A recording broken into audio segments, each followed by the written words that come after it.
Alhamdulillah wa salatu salam ala Rasulullah. From the most ridiculous things that we hear is this criticism that a goat ate some of the Quran.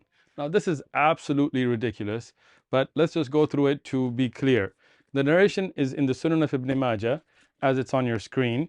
And this narration, what I want you to notice, is reported from Muhammad ibn Ishaq, from Abdullah ibn Abi Bakr, from Amra, from Aisha radiallahu anha.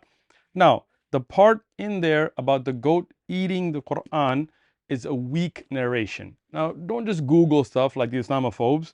If you look in the Sahih of Imam Muslim, the most authentic book that we have other than Imam al-Bukhari's Sahih, you will find the same narration as that is on your screen right now, except that it's reported through Imam Malik, the great scholar of Hadith, who is stronger in Hadith than Ibn Ishaq. And then you see the rest of the narration is the same from Abdullah ibn Abi Bakr, from Amra, from Aisha radiallahu anha, but there's no mention about the goat eating the Quran. Imam Ahmad ibn Hanbal, the great scholar of Jarh wa Ta'dil, he says about Muhammad ibn Ishaq that when he mentions hadith with an, using the word an, he does tadlis. He then skips over weak narrators and hides narrators, so it's not acceptable. And when he opposes Malik, then that narration is weak. That is why the earliest scholars of hadith, like Ibn Qutaybah, has mentioned in his Mukhtalaf al-Hadith that, as you can see on your screen, that when Ibn Ishaq narrates something opposite to that which Imam Malik has narrated, then the narration of Imam Malik is authentic and that by Ibn Ishaq is weak. So this narration is weak.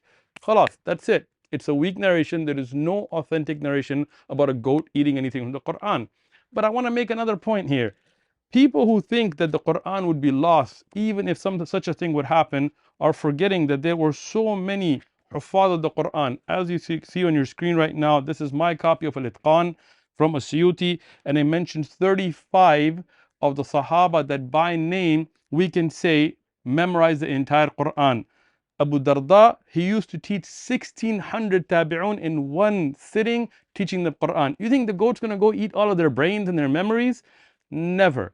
We have manuscripts that prove the entire Quran, from the Sana'a manuscript to the Birmingham manuscript to other manuscripts that show that it's been preserved. We have Huffaz, we have memorized of the Quran, the Qurra, from the time of the Sahaba. Many of them memorized the Quran. 70 of them died in one battle. So imagine how many hundreds there were there, or thousands that had memorized. We have the names of Ubay ibn Ka'b ibn Mas'ud, Uthman ibn Affan, all of these Sahaba that memorized the entire Quran. None of it could be lost. There is no authentic narration about any goat eating anything. This is a lie, clarified. Assalamu alaikum wa rahmatullah.